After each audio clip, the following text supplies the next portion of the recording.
3 दिन खीरगंगा में बिताने के बाद अब टाइम आ गया है यहाँ से चेकआउट करने का।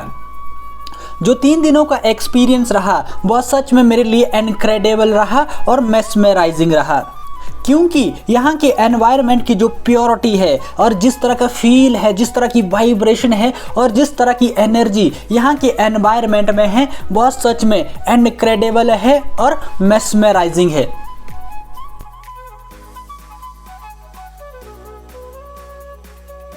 खीरगंगा में चेकआउट करने के बाद अब जो हमारा नेक्स्ट डेस्टिनेशन होगा वो होगा रुद्रनाग होके ब्रशैनी पहुंचना। ब्रशैनी पहुंचने के बाद हम मणिकर्ण को एक्सप्लोर करेंगे और फिर मणिकर्ण को एक्सप्लोर करने के बाद हमारा night stay Bricks and Woods में होगा। ब्रिक्स एंड वुड्स में नाइट स्टे करने के बाद हमारा नेक्स्ट जो डेस्टिनेशन होगा वो होगा ग्रहण विलेज को एक्सप्लोर करना।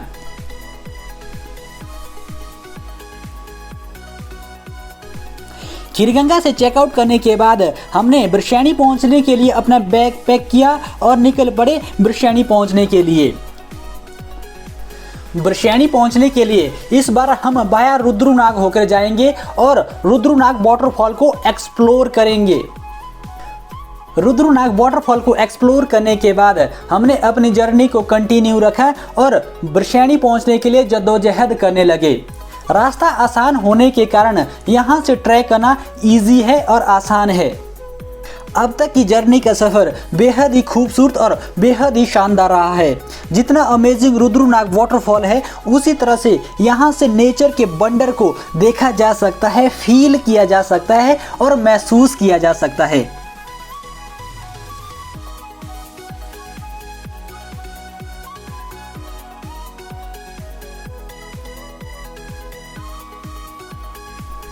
चार से 5 घंटे के पैदल ट्रैक करने के बाद हम ब्रशैनी पहुंच गए। ब्रशैनी पहुंचने के बाद अब हम मणिकर्ण को एक्सप्लोर करेंगे। मणिकर्ण में पहुंचने के बाद ट्रैकिंग करके एक हल्की सी थकान महसूस होती है, तो उस थकान को मिटाने के लिए यहाँ हॉट वाटर बाथिंग एक थेरेपी की तरह काम करती है। हॉट वाटर बाथिंग करने के बाद हम राम मंदिर में गए और राम मंदिर में माथा टेका और कुछ टाइम यहाँ बैठे रहे। यहाँ की जो डिवाइन एनर्जी है उस डिवाइन एनर्जी को फील करने के बाद, महसूस करने के बाद सराबोर हो उठे और खिलखिला उठे।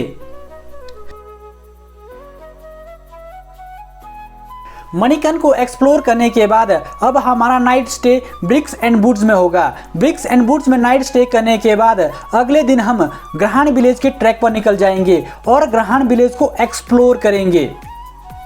ग्रहण विलेज को एक्सप्लोर करने के लिए, ग्रहण विलेज तक पहुंचने के लिए हम बाइक राइडिंग के थ्रू ग्रहण विलेज तक पहुंचेंगे। ग्रहण विलेज तक पहुंचने के लिए जो रास्ता है वो कसोल होके जाता है। कसोल से बाइक हायर करने के बाद हमने अपनी जर्नी को कंटिन्यू किया और बाइक राइडिंग के थ्रू हम ग्रहण विलेज तक पहुंचेंगे। अब ग्रहण विलेज तक पहुंचना बेहद ही आसान हो गया है, क्योंकि अब इसे रोड के साथ कनेक्ट किया गया है। एज कम्पेयर टू 2012 में हमने एक टूर किया था जिसमें हमने कसोल से ग्रहण विलेज तक पैदल ट्रैक किया था। अपनी हाफ जर्नी को कंप्लीट करने के बाद सोचा थोड़ी देर रेस्ट किया जाए और चाय की चुस्कियां लेते हैं। चाय की चुस्कियों को लेने के बाद हमने अपनी जर्नी को कंटिन्यू रखा और ग्रहण विलेज की ओर निकल पड़े।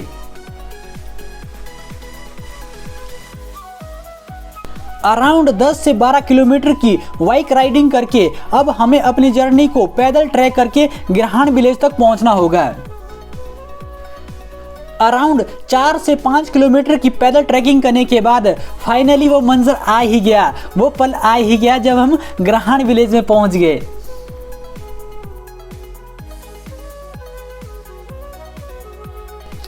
तो बात की जाए ग्रहण विलेज की, यह पार्वती वैली का छोटा सा और बेहद ही खूबसूरत विलेज है। ग्रहण विलेज का जो अल्टीट्यूड है वो 7700 फीट की ऊंचाई पर है। ऊंचाई पर स्थित होने के कारण यहाँ के माउंटेन व्यू यहाँ की खूबसूरती में चार चांद लगाते हैं। एज वेल एज उतना पुराना ही इस विलेज का इतिहास भी है। इस विलेज का जो इतिहास है वो आज से लगभग 300 साल पुराना है। इस गांव की खूबसूरती और प्राचीन संस्कृति को देखने के लिए लोग यहाँ देश विदेश से घूमने आते हैं।